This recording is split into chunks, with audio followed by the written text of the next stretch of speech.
By the middle of the 19th century, it was apparent to many in Washington that America's founding fathers had left a legacy with two loopholes. A loose republic of states, perhaps divisible, with liberty and justice for some.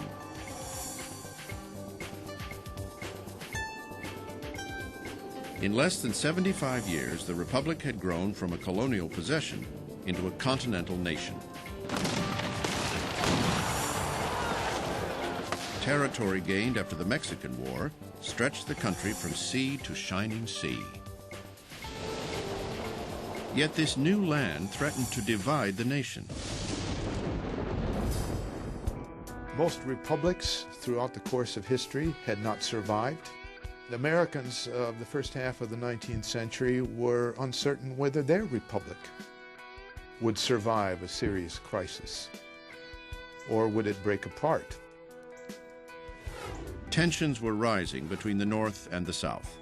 Each wanted to settle the West in its own distinct image. The North is far more populous, far more economically developed than the South, but it has not exercised real political power in the nation. The South has had a stranglehold on the Democratic Party, on the presidency, on the Supreme Court. The nation was at a crossroads. The power struggle between North and South was escalating into a crisis that demanded an extraordinary president. As it turned out, Zachary Taylor was not that man. Number 12, Zachary Taylor, Whig, 1849 to 1850, 64 years old, from Louisiana. Zachary Taylor was a celebrity, a Mexican war hero who'd helped to win over 500,000 square miles of new land for the nation. He was also a political unknown. Zachary Taylor was someone who was not seeking the presidency. Both parties came to him and wanted him to be their candidate. As a war hero, he appealed to the North. As a Louisiana landowner and slaveholder, he appealed to the South. He had no obvious agenda, but in the end, he would surprise them all. There's something about Zachary Taylor. If I had to pick out a prototypical pre-Civil War American, I certainly would pick Old Rough and Ready. Taylor's nom de guerre, Old Rough and Ready, was as much a tribute to his fighting spirit as it was for his slovenly appearance.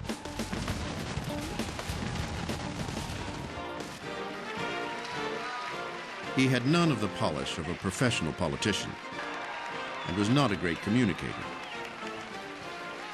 Taylor had never registered to vote and didn't even vote in his own election.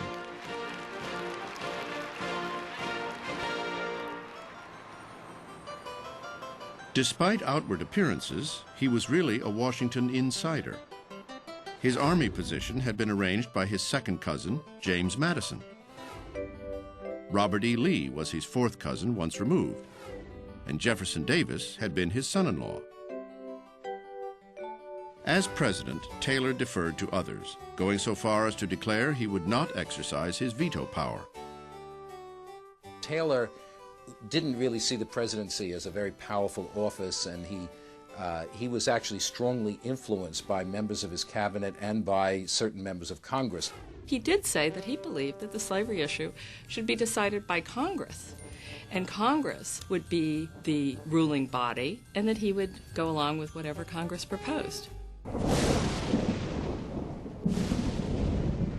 The slavery debate was beginning to get ugly. The fragile peace between North and South, established 30 years earlier by the Missouri Compromise, was starting to crumble. Well, when Zachary Taylor came into office, the country was facing a serious crisis over the question of the expansion of slavery into new Western territory. On one side, Southern extremists were threatening secession if Congress didn't rule in their favor. On the other side, the clamor of Northern abolitionists was growing louder. In response, Senator Henry Clay created the Compromise of 1850, a bundle of bills designed to link the admission of California as a free state with some slavery measures favorable to the South. So this was a kind of package that Clay put before the Congress giving some concessions to the slave states and some concessions to the free states, which he hoped would go through and satisfy everybody. But the compromise didn't satisfy some people, including President Taylor. Taylor surprised a lot of people. He thought there was nothing to compromise about. He said, look, California should be admitted as a free state, and that's it. Taking back his promise, Taylor threatened to veto the compromise. Taylor insisted on going ahead, even at the risk of provoking Southern state secession. Taylor's solution for the secessionists was somewhat simplistic. I'll hang him. And I might start with my son-in-law, Jefferson Davis, who was a senator from Mississippi at that time.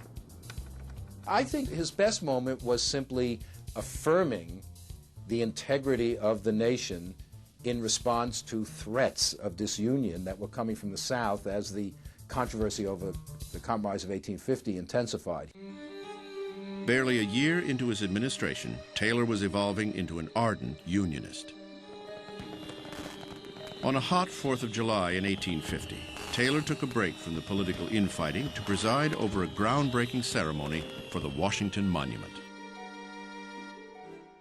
Scorched by the summer sun, Taylor sought relief with a pitcher of milk and a bowl of cherries. Within hours, he complained of severe stomach pains. There are people who were proposing that he was actually poisoned by arsenic, that there was this conspiracy to get rid of him. Taylor died 5 days later. Most believed he succumbed to gastroenteritis, an inflammation of the intestines.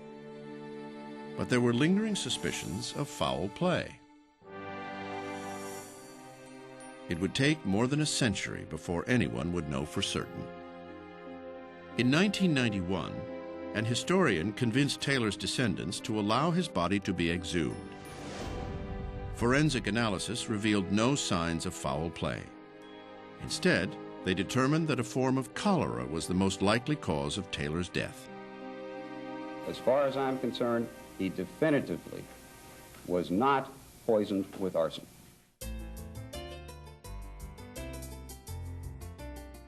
Where Taylor might have taken the country is a mystery, but it would soon move in an entirely different direction when Taylor's vice president assumed the presidency.